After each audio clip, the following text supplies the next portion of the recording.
Saudações, povo do mato!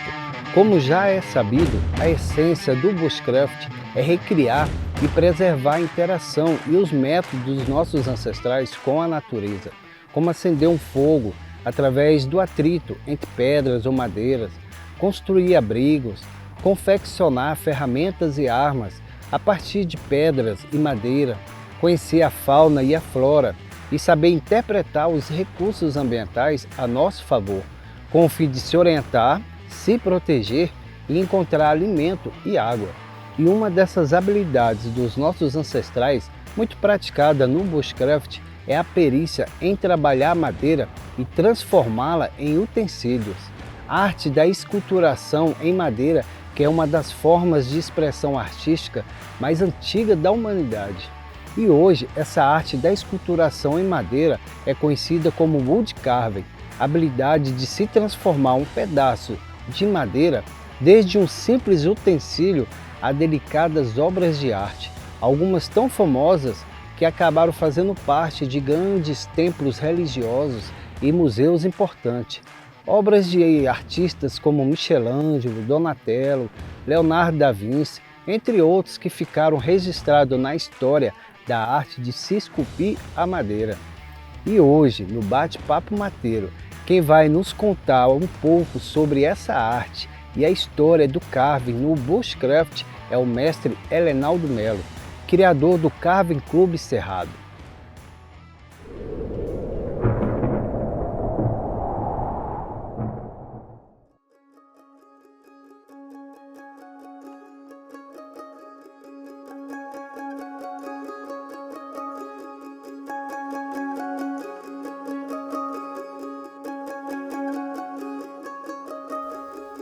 Grande mestre Helenaldo, é um grande prazer em recebê-lo aqui no nosso Bate-Papo Mateiro, na nossa casa.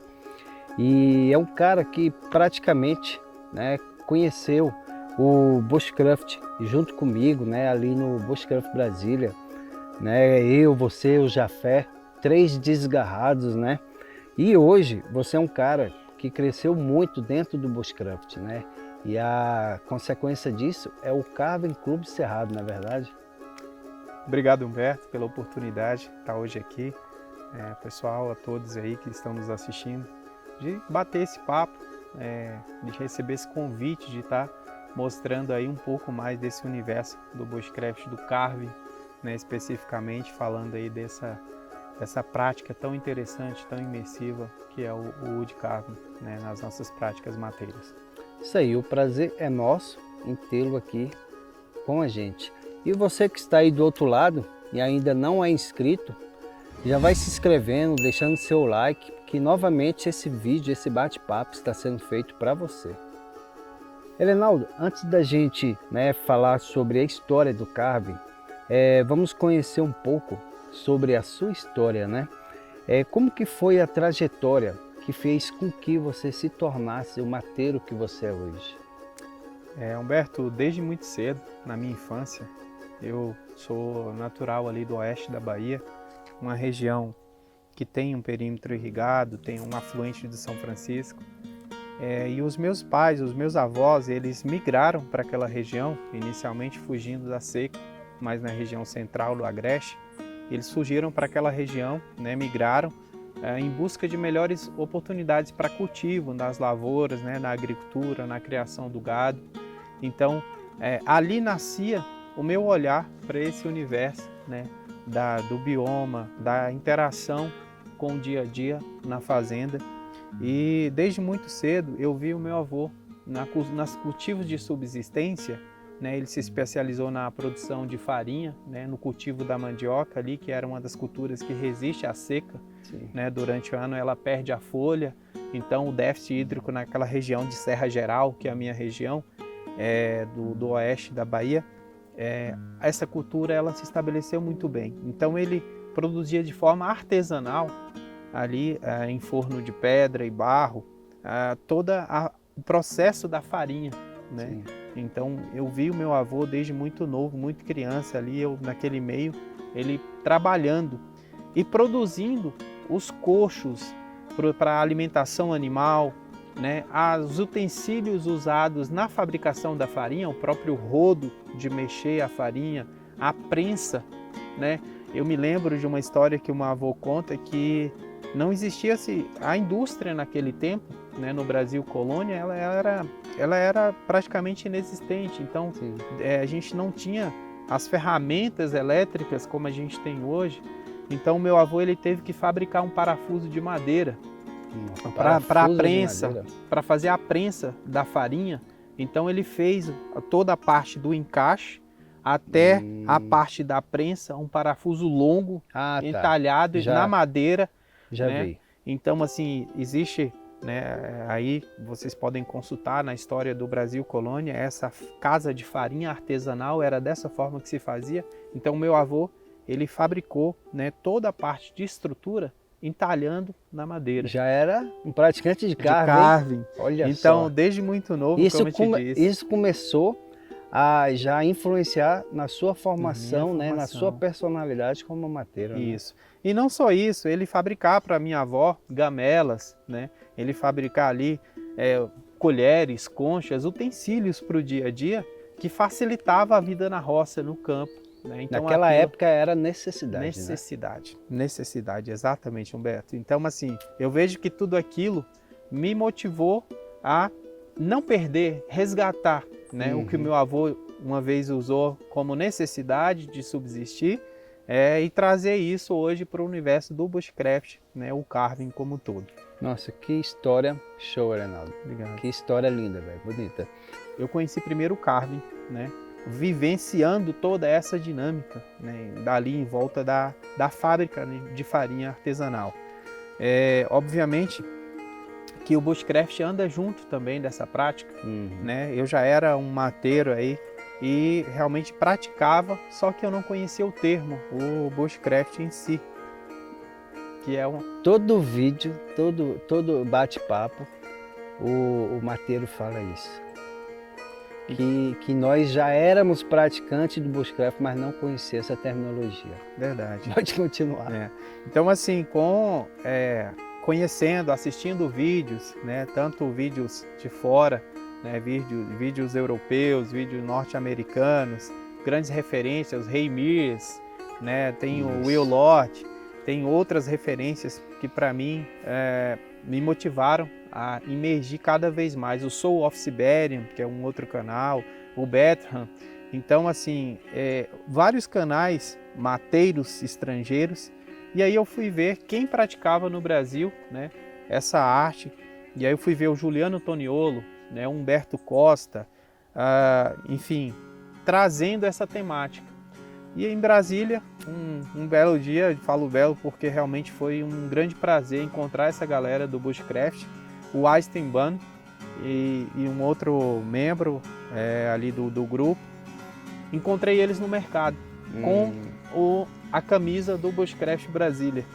E ali eu abordei eles e, enfim, descobri um grupo que em Brasília já praticava o Bushcraft. E aí para mim foi uma sorte. Foi assim, o grupo que te acolheu. Um grupo que me acolheu. Bushcraft Brasília. Bushcraft Brasília, o Eisenbahn, o Valim, que hoje é presidente do grupamento. Né? Então, eles me acolheram e, assim, só foi realmente uma grata surpresa de saber que aqui em Brasília, no Centro-Oeste, um grupo praticante e ativo nas artes mateiras, né, no bushcraft, para me acolher dessa forma. Então, respondendo novamente a sua pergunta, o carving veio, mas junto com o carving, o mateiro já existia ali nas práticas, só que sem conhecer o termo, a terminologia bushcraft, que hoje é tão difundida e tão apreciada. Agora que a gente já conhece um pouco, né, sobre a sua história como mateiro, vamos falar sobre o tema carving. Certo. Né? Eu acredito, né, que quase tudo que nós fazemos na vida existe uma motivação e um propósito. Né? Então, nos conte o que te motivou, né, a criar o Carving Club Cerrado, né, que é um projeto que, assim como uma escultura em madeira, está criando forma, né, e já está até formando alunos. Exatamente, Humberto. O Carving Club ele nasceu da ideia de reunir os praticantes de carving, né, e aqueles que se interessam pelo tema, né. Eu entendi que dentro do bushcraft existe várias ramificações e o carving é uma delas. E nós já utilizamos nas nossas práticas diárias, quando nós saímos para o mato, nós fazemos um penduricalho de panela, um suporte para mochila, um tripé, né, para facilitar ali a nossa confecção de um abrigo. Então, são formas de encaixe em madeira, de entalhe, né, que nós já utilizamos. Cabos de ferramentas, porque não estar lá na imersão durante uma vivência precisar entalhar ali uma cunha para fazer, né, uma cunhagem de um cabo de ferramenta, né, como essa aqui. Então, assim, os machados. O entalhe, o carving, ele é muito abrangente. Ele realmente consegue aí. Então, o objetivo principal foi reunir essa turma interessada e multiplicar esse conhecimento para mais pessoas, né? Ou como você falou, nós já estamos realmente formando turmas, porque existe a vontade das pessoas quererem se desconectar um pouco do cotidiano, dessa vida tão agitada, moderna, e voltar um pouco, né, nas nossas culturas passadas, para realmente praticar o trabalho manual ali como um todo, para imergir nessas tradições que eram tão presentes, como eu já abordei, né, em relação ao carving. Então tudo isso me motivou, né? Existem propósitos maiores por trás que iremos falar, né, sobre. Então, assim, o carving, ele me trouxe todas essas possibilidades de agregar ainda mais as nossas práticas mateiras. Em Brasília, praticamente você está sendo pioneiro, né, nesse tipo de formação, né, para atividade de carving. Exatamente, Humberto. E eu vejo, assim, a alegria das pessoas em poder sair dali não só com uma técnica, com uma habilidade de se conhecer as ferramentas, né, as formas de interação ali com essa prática toda, mas eu vejo a alegria delas poderem produzir os seus próprios utensílios, né, ter ali a forma de levar para casa não só o conhecimento, mas a prática e uma terapia, né, para o seu dia a dia. São então, muitas coisas agregadas nisso. Exatamente. Né? Reinaldo, você foi motivado, né, aceitou esse desafio, né, e criou o Carving Clube Cerrado. E agora, né, qual é o seu maior propósito com esse trabalho?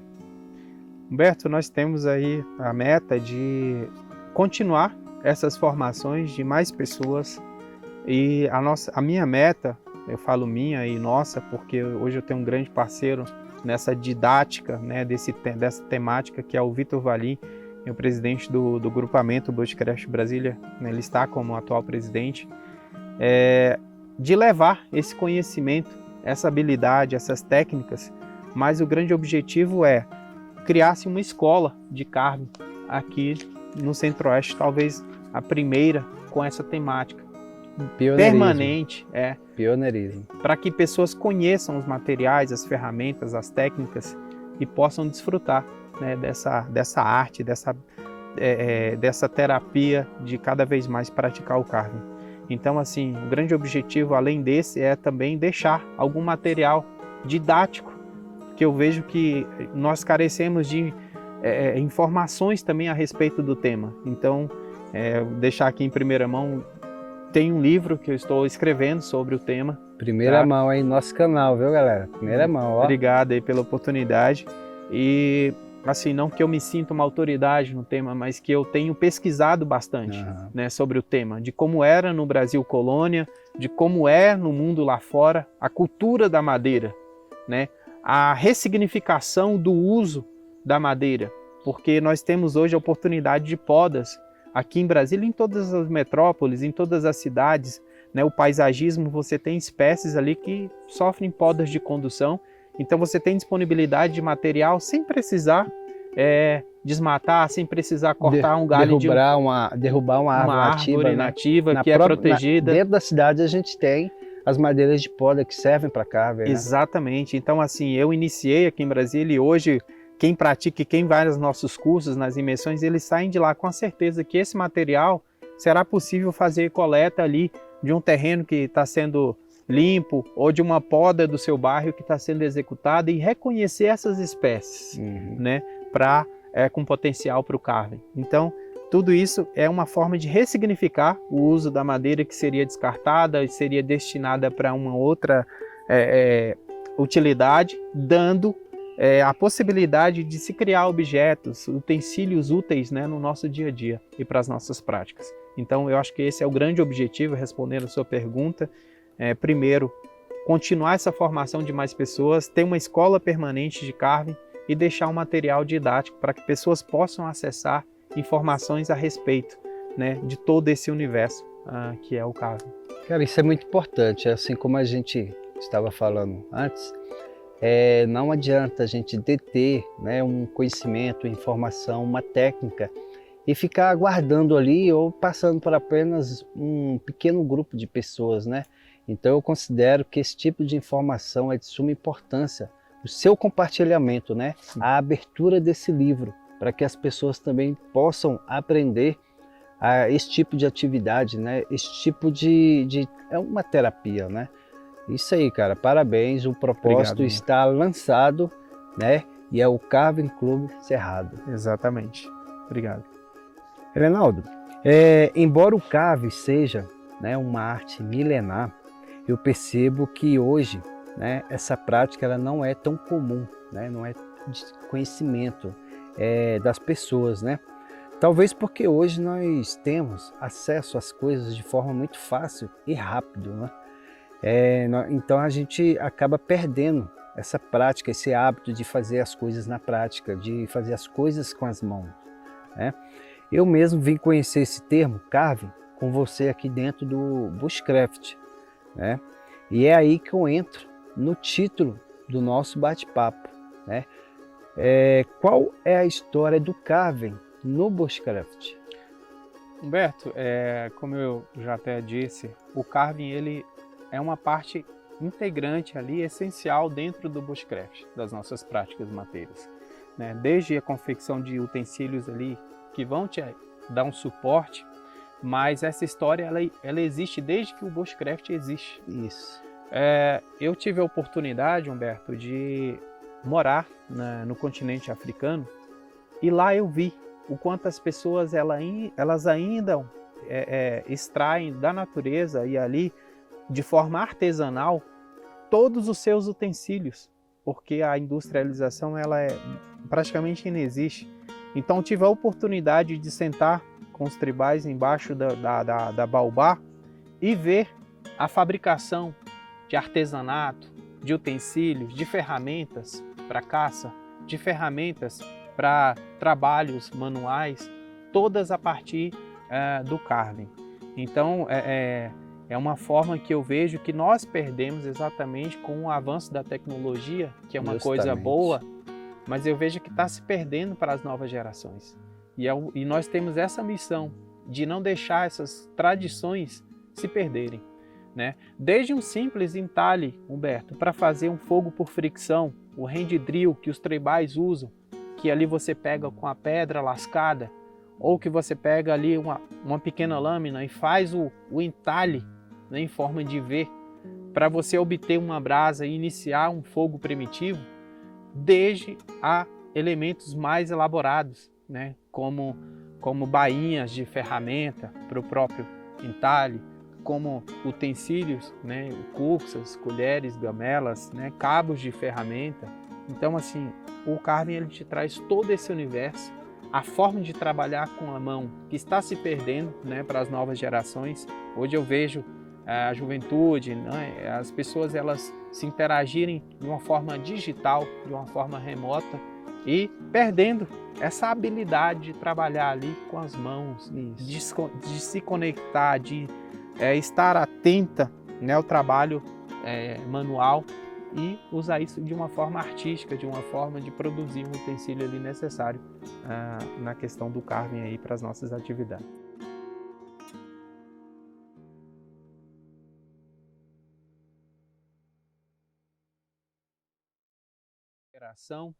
E principalmente uma forma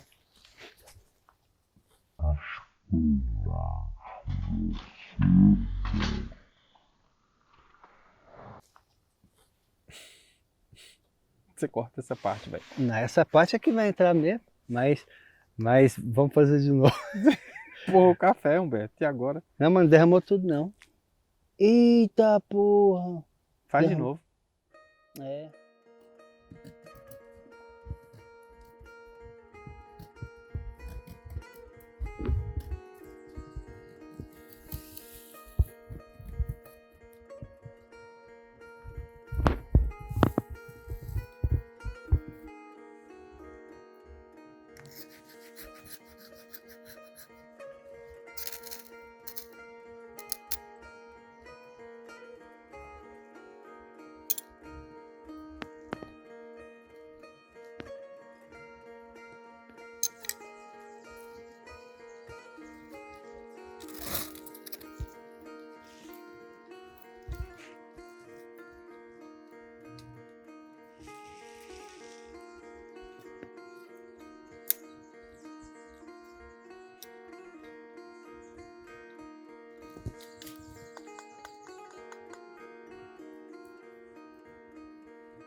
Elenaldo, além da peça esculpida, né, que para muitos tem até um certo valor afetivo, né, quais são os benefícios da prática do carving, né, que o praticante vai agregar à sua vida?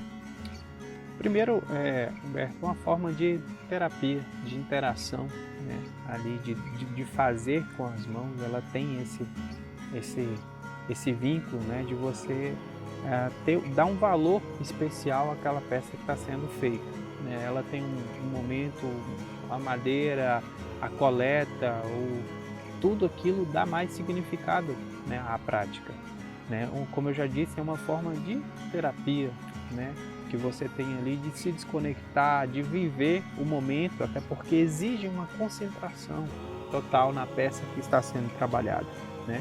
Eu não tenho como aqui trabalhar com uma faca que tem um fio tipo Scandi, logo nós vamos entrar nessa questão da ferramenta, né? Trabalhar essa peça sem estar ali totalmente presente, né? Concentrado. E é nesse momento eu me desligo daquelas preocupações, né, que todos nós temos com o cotidiano, muitas vezes as preocupações da vida mesmo, né, que todos nós somos humanos, né, nós somos passíveis aí de passar por momentos de dificuldade. Então, Justamente. o carving ele tem esse propósito de realmente te conectar, produzir uma peça e principalmente dar significado, né, à sua existência, de estar ali naquele momento, né, fazendo algo que você está curtindo em fazer e ao mesmo tempo produzindo aí algo diferente, único, né, que vai te acompanhar pro resto quem sabe, da sua vida, né? Nós temos peças antigas, né, em museu, nós temos peças que acompanham, né? Eu tenho a minha primeira cuxa, que foi feita em 2018, 2019. Eu tenho, o meu avô, ele possui peças lá até hoje, né, que foram esculpidas na década de 60. Tem aquela peça aqui, rapaz, né? Essa Isso. peça antiga aqui, ó. Aqui tem até uma história, Humberto. Isso aqui é um carve, conta a história pra gente. O meu avô, essa peça, ele usou a plaina para fazer essas tábuas, né? Então essa peça foi esculpida em 1962. Isso aqui é 62. Como eu já disse no início, isso aqui é um prato para medida de grãos e farinha, muito usado ainda no Nordeste, chamado de prato. Ele é uma medida equivalente a 3 litros, tá? Sim. Ou 3 quilos de grãos. Então hoje nas feiras tradicionais lá da minha região, você chega e pede um prato de farinha, são equivalente a 3 litros ou 3 quilos, né? Então a medida comercial que o meu avô usava na década de 60, de 70, ali para comercializar a farinha, ele fabricou esse utensílio em madeira. E aqui eu tenho até o sinal aqui, o ferro que ele marcava os animais também. Eu fiz questão de queimar aqui, encravar o símbolo dele, mas para você ver que são peças que resistem ao tempo, né? Então é uma peça que provavelmente aí eu vou guardar a minha filha já conhece, mas o meu neto, né, a minha geração vai conhecer algo que foi feito pelo avô, pelo bisavô e por que não, né, o tataravô deles. Então assim, isso dá mais significado à sua história, né? O porquê das coisas, né? Diferentemente de hoje, com o avanço da tecnologia, que muitas coisas se perderam, coisas tradicionais e importantes que foram para nós. Então, conhecer toda essa história e ter isso nas suas vivências, né? O carving ele te proporciona isso, né? Então, respondendo a sua pergunta, Humberto. Reinaldo, agora para aquelas pessoas que estão nos assistindo, né? E que se sentiram inspiradas pelo carving, né? Quais são as ferramentas necessárias para que elas possam realizar seus primeiros entalhes, né? E a prática do carving? Certo, Humberto. Eu acho que é uma pergunta fundamental aí, porque realmente existem ferramentas, né? O kit básico ali para você começar, né? Então nós temos toda a sequência, né? Que é desde a coleta do material, né, até o processamento, para que você tenha a peça ali para trabalhar em si. Então exige, né, toda essa aplicação das ferramentas. Eu tenho aqui, Humberto, como exemplo, as serras, né? As serras, as que nós mais utilizamos, até por ser bem portáteis, são as serras dobráveis, né? Do tipo canivete, que você leva ali na mochila. Então você consegue ver um material seco, um material que já está em condição de ser trabalhado, você consegue fazer uma coleta ali, sabendo que aquele material pode ter um potencial para ser entalhado, né, para o carving. Então você faz o corte da primeira seção, né? Partiu dessa parte das serras, você vai para a parte de separar o material, né? Nós usamos machados, as machadinhas. Esse é um machado nacional mesmo.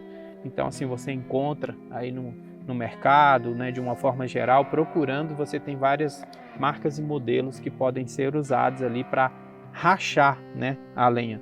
Tanto os machados, né, com o uso do batone, que a gente chama, que é um cepo de madeira que a gente faz também, né? Coloquei um couro aqui para proteger a ferramenta, então você separa o material ali de forma boa. Serras, né? machados, batones. Nós entramos aí na parte que são ferramentas que a gente vai estudando e vai aprendendo sobre. Essa aqui é uma outra ferramenta muito usada lá fora, inclusive para separar o material, para fazer tábuas, que é a Froy. A Froy, ela tem esse nome, mas ela é simplesmente um rachador de lenha, né? Você pega, posiciona ela, bate e usa a força alavanca lateral para transformar troncos em tábuas. Em tábuas ou peças menores para serem entalhadas, né? Iniciar um projeto.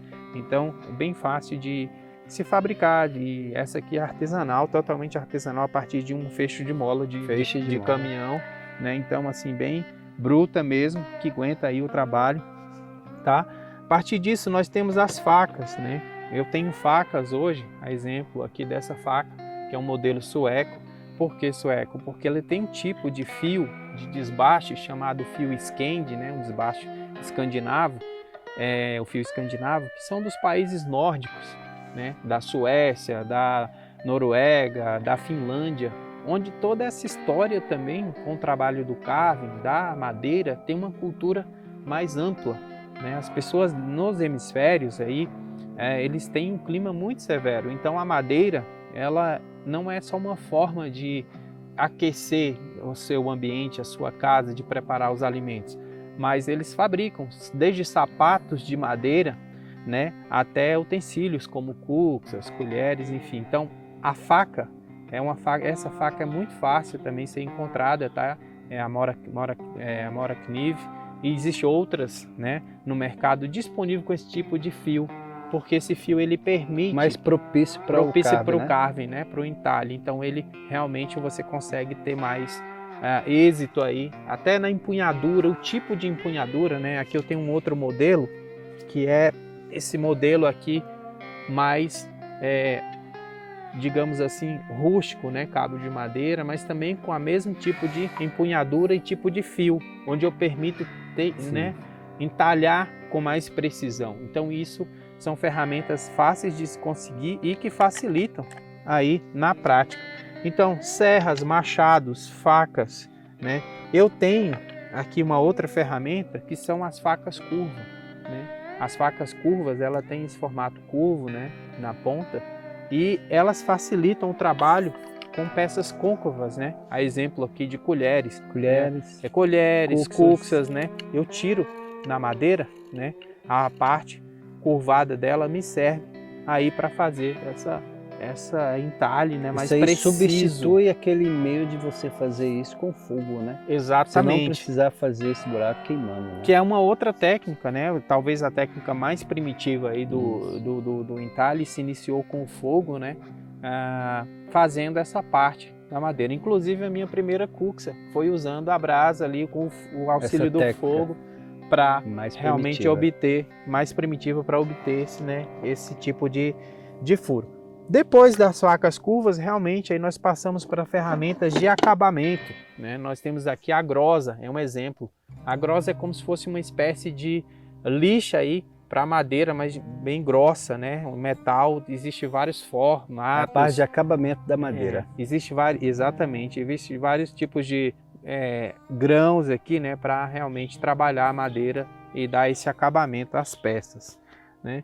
Então, Humberto, respondendo a sua pergunta, hoje é muito fácil você conseguir, né, todas essas ferramentas.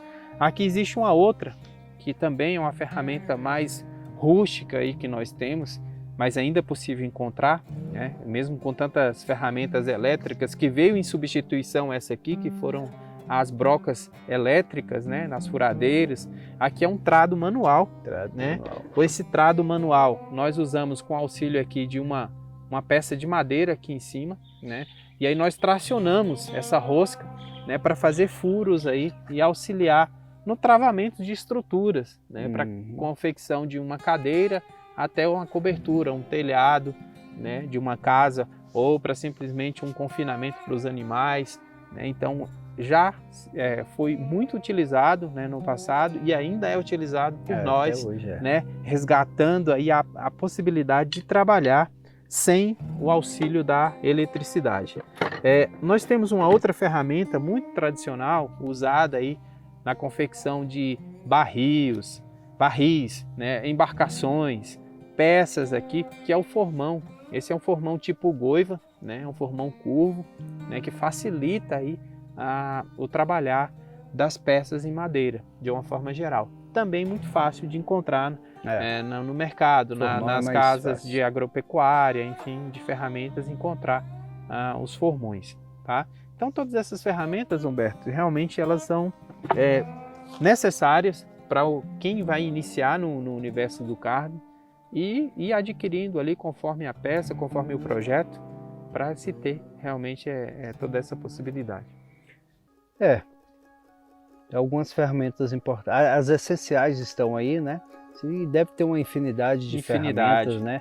Isso aí é com o tempo, né? Com a prática, vai conhecendo algo, as pessoas vão escolhendo, né? As peças, as ferramentas principais que ela vai ter mais preferência ali, né? Nós usamos muito também, Humberto, aqui falando de ferramentas, o couro, né? Para nos auxiliar aí no suporte, né? Tanto para a coxa, que para evitar acidentes. Né, como um EPI. Um EPI, né, com as luvas, né, de raspa, como as luvas, né, de couro. Importante falar isso, né? E essas luvas, né, são para a prática do carro tem que ter a segurança pessoal também. Exatamente. Né? Então a segurança ela realmente a gente não abre mão. Então aqui você protege, né, a região aqui do tórax aqui para você apoiar a peça, né, e trabalhar com uma faca de forma mais segura, né, onde você consegue tirar ali da peça sem se machucar, porque se essa faca escapa, eu tenho uma proteção aqui e não está me machucando, né? Então eu consigo trabalhar essa peça, né, de forma mais precisa também, né? Então assim, todas essas possibilidades que a gente tem, a gente trabalha adaptando as técnicas, aprendendo no dia a dia, porque o aprendizado ele é continuado, né? A cada peça que você faz, a cada trabalho, ele vai te exigir uma forma, uma técnica diferente para ser trabalhada. Então é tudo isso. Reinaldo, agora que a gente já tem, né, as ferramentas, né, abordadas aí, mostradas na prática por você, e com relação às características, né, e as melhores madeiras para o carving? Humberto, isso é muito relativo, porque depende do bioma e a disponibilidade de cada praticante, né, em cada parte aí, do Brasil e também mundo afora. No exterior, nós temos muito a disponibilidade de uma espécie de bétula, né, que o pessoal usa nos países europeus, né, da região norte, do hemisfério norte. Então, aqui no Brasil, nós temos algumas espécies que são mais propícias para o carving. A exemplo aqui do nosso bioma cerrado, nós temos espécies nativas e espécies exóticas que podem ser usadas. Né? Espécies nativas, então nós temos o cedro, nós temos o tamboril, que é a orelha de macaco, nós temos o pau-balsa, né? Nós temos as paineiras. Obviamente que tudo isso é aquilo que eu já falei para você. Nós temos isso no meio urbano, como o paisagismo, e as podas de condução que a gente encontra pela cidade ali nos proporciona, né, ressignificar a utilização desses materiais, desses galhos, né, para a fabricação das peças que tanta gente gosta de praticar.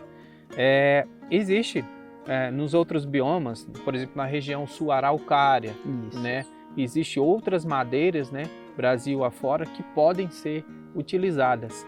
Existe uma espécie que foi muito tradicional no Brasil colônia, né, no século passado, no século anterior, que é a gameleira.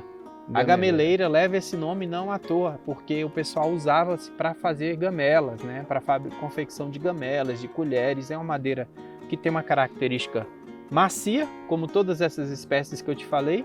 Elas têm uma estabilidade na fibra, porque elas não dilatam, elas não lascam, não racha ali com facilidade, então elas são estáveis e elas te permitem ali trabalhar a peça sem ter um comprometimento depois e você perder todo o trabalho. Além da beleza, né, da cor, né, da coloração.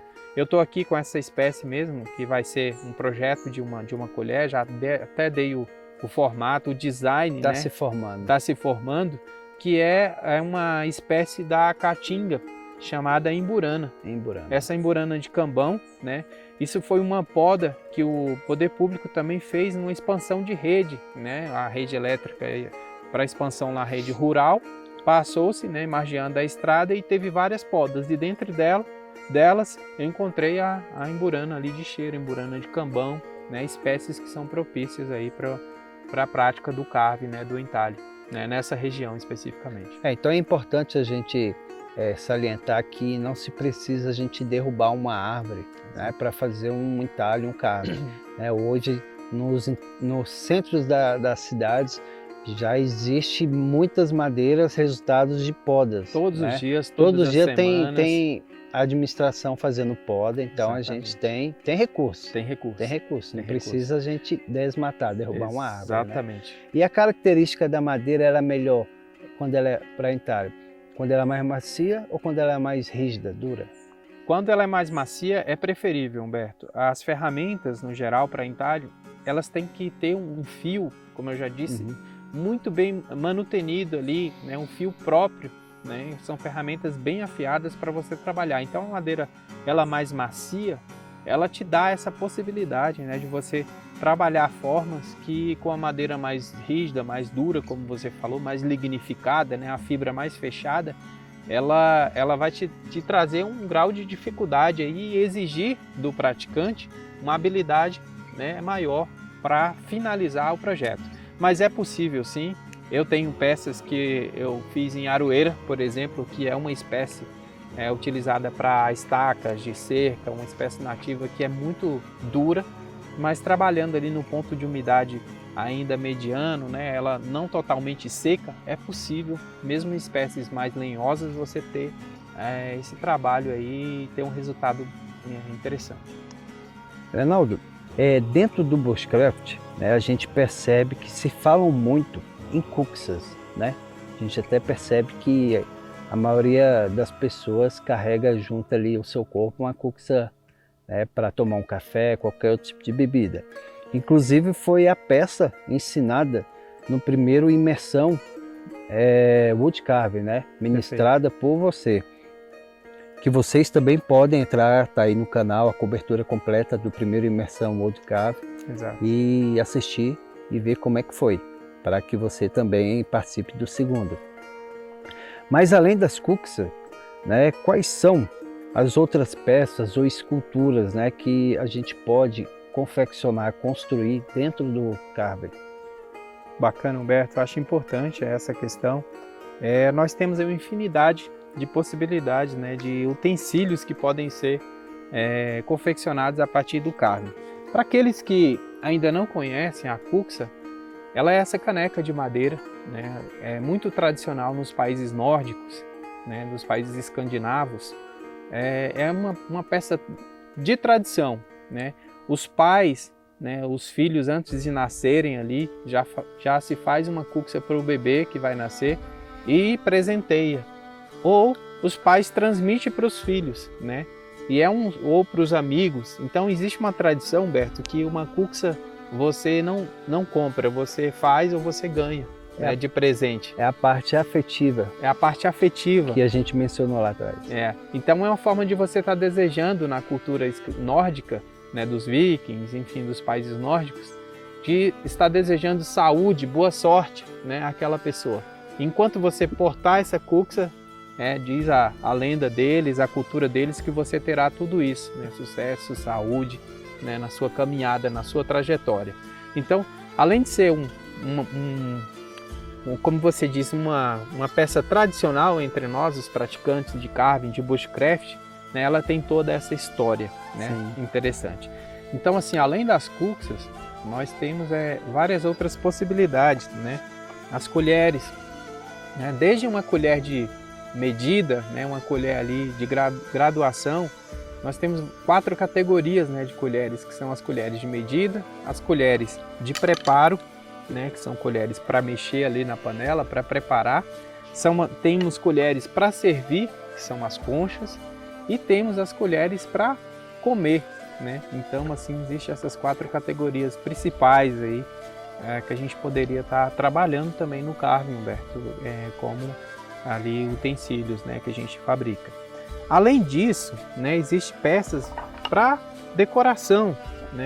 Eu tenho ali um porta-colheres, né, que foi feito a partir da ritidoma, né, de uma casca de árvore, tá? Encontrei esse tronco, então fiz um porta-colher, né, e serve para decorar. Isso aqui foi a casca ritidoma, né, a casca da árvore que ele retirou e fez esse círculo. Isso. E fez um pote, né, para um porta-colheres. Porta-colheres, porta-objetos, né?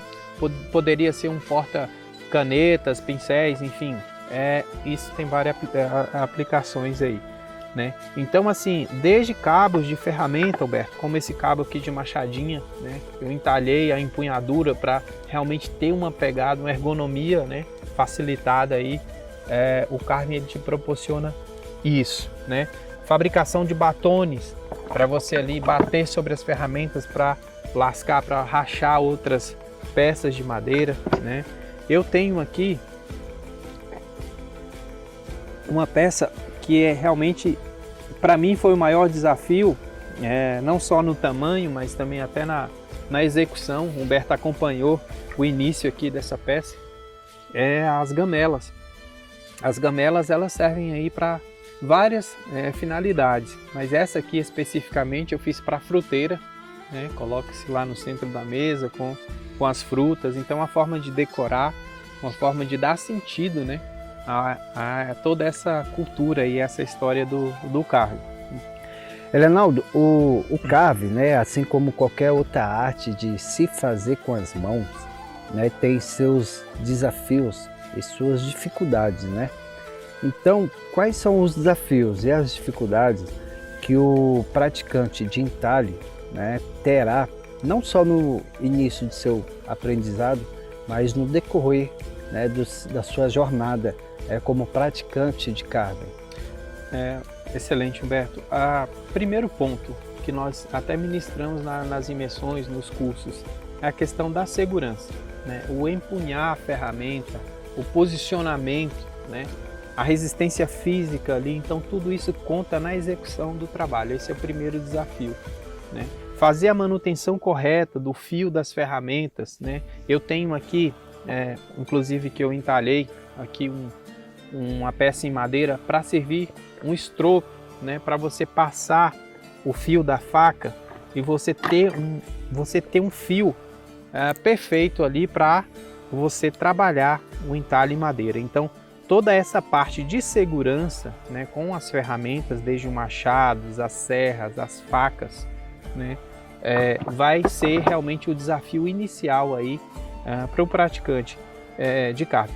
Óbvio que existe os materiais, né, a madeira a ser entalhada aí, a ser trabalhada. A escolha da madeira, A escolha da madeira conta, o ponto, né, de estabilização de umidade, né, que ela vai estar. É preferível que ela esteja mais para seca, porque a lâmina ela desliza melhor, ela não trava tanto, né, ela evita esse acidente, né? Então, assim, são esses desafios. Obviamente que você vai evoluindo nessa prática. Conhecendo novas técnicas, né? Desenvolvendo a sua própria habilidade, a sua própria técnica. É essa possibilidade que te dá. Então, assim, desde a confecção de um pingente ali, isso vai te dando a habilidade para você chegar ao ponto de fazer peças maiores, né? Como uma gamela, uma peça maior, uma cuxa, né? Então, inicia-se ali com projetos menores e vai evoluindo.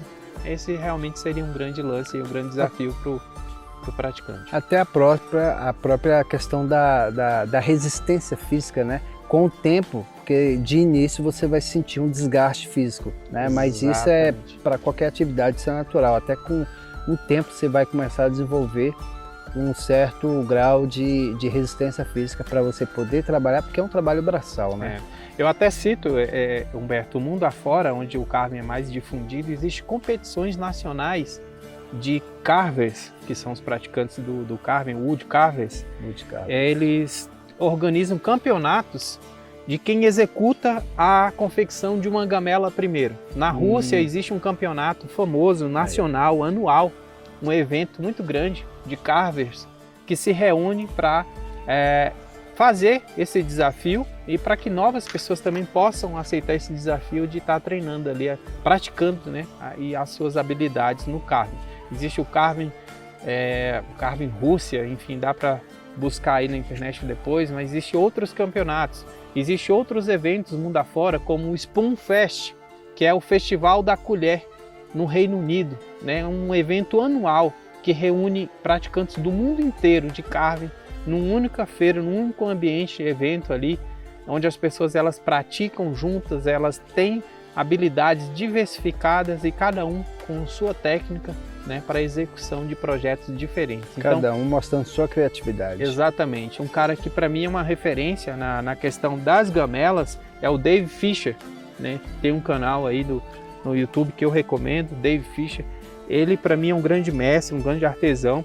E assim, a gente vai estudando, vai vendo, aprendendo as novas técnicas e tudo isso vai ajudar o praticante, quem está iniciando nesse universo do carving. A pessoa, juntamente com a prática, né, de pôr a mão, a obra ela também tem que estudar, pesquisar, né? Exige muita pesquisa. Para ir conhecendo mais sobre o assunto, né? Perfeitamente. Helenaldo, agora com relação às técnicas, né, utilizadas no carving, que eu considero a parte cirúrgica, eu vou deixar para que as pessoas perguntem pessoalmente a você, né, durante o segundo imersão Wood Carving, né? Então, para encerrarmos o nosso bate-papo, como que as pessoas que estão nos acompanhando podem te encontrar, né? Pode fazer contato contigo, não só para conhecer o carving, mas também para poder participar do curso Imersão Wood Carving.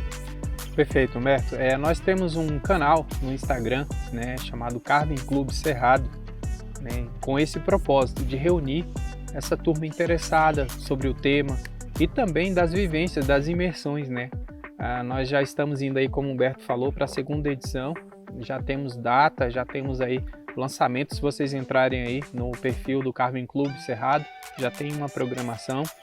Eu conto com um grande parceiro, o Valim, presidente do grupamento Bushcraft Brasília, que também tem toda uma bagagem sobre o tema, para ministrar aí essa imersão. E tem sido realmente gratificante ver as pessoas, aqueles que não têm habilidade ainda, nem vivência nenhuma com o tema, evoluindo, praticando, Humberto, e saindo dali com a certeza que vai poder dar sequência, nos seus trabalhos, e cada vez mais aprender sobre essa técnica tão bacana que é o Woodcarve. Que show! No primeiro Imersão Woodcarve, a peça aprendida lá foi uma Cuxa, né? E você estava? Estava, com certeza. A cobertura está aí no nosso canal. Bacana. E a segunda peça, nem eu sei, não quero que ele dê o spoiler, Faça contato aí, participe, Venha a conhecer essa arte milenar que esse cara aqui vai fazer aflorar aqui no Centro-Oeste. Helenaldo, foi um grande prazer em gravar esse bate-papo contigo, Eu fico muito feliz em poder compartilhar com quem nos assiste a sua história e a história do Carving, principalmente contada por você. Eu só tenho a te agradecer por nos conceder essa sua participação no nosso bate-papo mateiro, nessa biblioteca. Humberto, primeiro, obrigado aí, obrigado a todos que nos acompanham até aqui. Foi uma grande honra compartilhar com vocês aí um pouco dessa história, como o Humberto já disse, de todo esse conteúdo que é tão abrangente, mas que tentamos aqui resumir para vocês o que é o Carving e como está chegando esse projeto que nasceu com esse propósito. Foi uma grande honra e conte comigo aí na caminhada, nas imersões. A gente está compartilhando conhecimento e multiplicando para mais pessoas. É isso aí, esse bate-papo foi feito para você. Não deixe de se inscrever, nos acompanhar. Se tiver alguma dúvida, é só colocar no comentário aí que o mestre Helenaldo vai responder. E para encerrarmos esse grande bate-papo, tradicionalmente eu quero conceder o meu pet, o meu não, a nossa bandeira, a nossa marca, que esse aqui mais do que é um mateiro de cerrado, e isso aqui é o nosso símbolo, a nossa bandeira. Poxa, Humberto, primeiro gratidão, vai ser uma honra portar o mateiro do cerrado aí, que somos, como você bem disse, todos nós aí que praticamos as artes mateiras aqui nesse bioma tão bonito. E também, Humberto, deixar para você o do Carving Club Cerrado aí. Olha aí, Então, é o prestígio de participar disso. É uma troca aqui e você realmente é um cara que nos motivou e que nos acompanha e acompanha o Humberto. Realmente para a gente tem sido aí uma biblioteca digital que está ficando aí para vocês acessarem. Tá aí, galera, Carving Club Cerrado e Mateiro do Cerrado aqui. Valeu. Valeu. Helenaldo. Guerreiro. Obrigado.